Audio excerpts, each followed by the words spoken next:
కూటమి ప్రభుత్వంలో జనసేన పార్టీ కీలకమైనటువంటి భాగస్వామి, ఇది అందరికీ తెలిసిందే. అయితే జనసేన అధినేత పవన్ కళ్యాణ్ ప్రస్తుత ఏపీ డిప్యూటీ సీఎం స్పందించాల్సినటువంటి పలు అంశాల మీద స్పందించట్లేదు.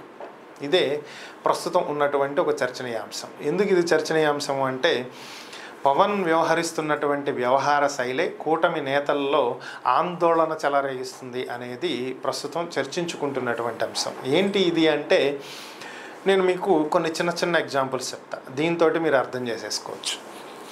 పవన్ కళ్యాణ్ ప్రస్తుతం ఒక వివాదం నడుస్తుంది. దీని మీద ఇప్పటి వరకు అసలు మాట్లాడాల, అసలు స్పందించాల.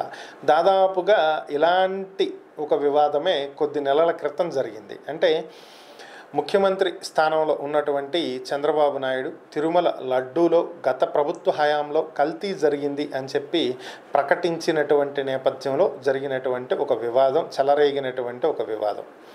దాంతో ఒక భారీ స్థాయిలో దాని మీద చర్చ, పవన్ కళ్యాణ్ దాని గురించి స్పందించటం, సనాతన ధర్మాన్ని మంటగలుపుతున్నారని, సనాతన ధర్మం కోసం, సనాతన ధర్మాన్ని కాపాడటం కోసం తాను ఎంత దూరమైనా వెళ్తాను అని చెప్పి ప్రకటించడం, దాని తర్వాత ఆయన దీక్ష చేపడుతున్నాను అంటూ ఒక దీక్ష చేపట్టడం, కనకదుర్గమ్మ అమ్మవారి మెట్లు గడగటం, తర్వాత కాలినడకన తిరుమల వెళ్ళటం, దర్శించుకుంటాం, మొక్కు చెల్లించుకుంటాం, ఇవన్నీ చూసాం మనం.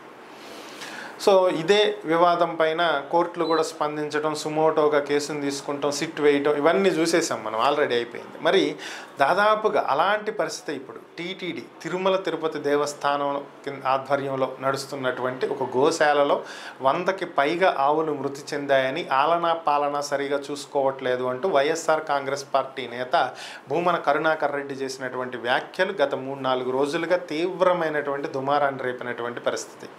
మరి ఇలాంటి సందర్భంలో సనాతన ధర్మాన్ని కాపాడుతాను అంటూ అప్పట్లో మాట్లాడినటువంటి వ్యక్తి అదే కూటమిపై ఈరోజు ఆరోపణలు వస్తున్నటువంటి నేపథ్యంలో మరి పవన్ కళ్యాణ్ ఎందుకు స్పందించట్లేదు? ఇప్పటి వరకు దాని మీద ఆయన స్పందన ఎందుకు కరువైంది? ఆయన స్పందిస్తే కొన్ని అంశాల మీద ఏకదాటిగా ఒక 10-15 రోజులు మాట్లాడుతూనే ఉంటారు, లేదంటే అసలు ఆ విషయమే తనకు తెలియనట్టు, తన దృష్టికి రానట్టు సైలెంట్గా ఉంటారు. ఇప్పుడు అదే వైఖరి కనిపిస్తుంది. సో ఇది ఎందుకు అనేదే కూటమి నేతలకు అర్థం కానటువంటి అంశం.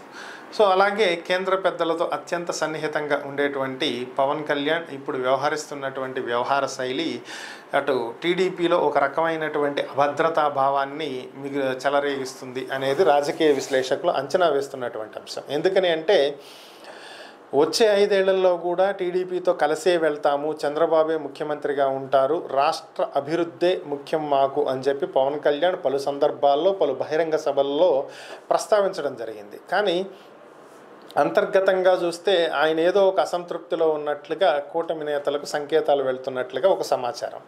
మరి ఇది ఎందుకు, ఏంటి దీనికి కారణం? వచ్చే ఎన్నికల్లో టీడీపీ ఏమైనా చంద్రబాబు కాదు లోకేష్ ముఖ్యమంత్రి అభ్యర్థి అనేటువంటి భావనలోకి ఏమన్నా వచ్చిందా? చంద్రబాబు అయితే సపోర్ట్ చేస్తాం కానీ లోకేష్ అయితే చేయకూడదు అనేటువంటి ఉద్దేశంలో ఏమన్నా పవన్ కళ్యాణ్ గారు ఉన్నారా? మరి ఏ విధంగా పవన్ కళ్యాణ్ గారు అసంతృప్తికి లోనవుతున్నారు? ఎందుకు కొన్నిటి మీద స్పందించి కొన్నిటి మీద స్పందించట్లేదు? ఇలా రకరకాలైనటువంటి ప్రశ్నలు రకరకాలైనటువంటి మాధ్యమాల ద్వారా ప్రచారం జరుగుతుంది. అటు సోషల్ మీడియాలో, ఇటు రాజకీయ విశ్లేషకులు ఎవరెవరో చర్చించుకుంటున్నటువంటి పరిస్థితి. మరి ఇది ఎంత దూరం వెళ్తుంది అనేది చూడాలి.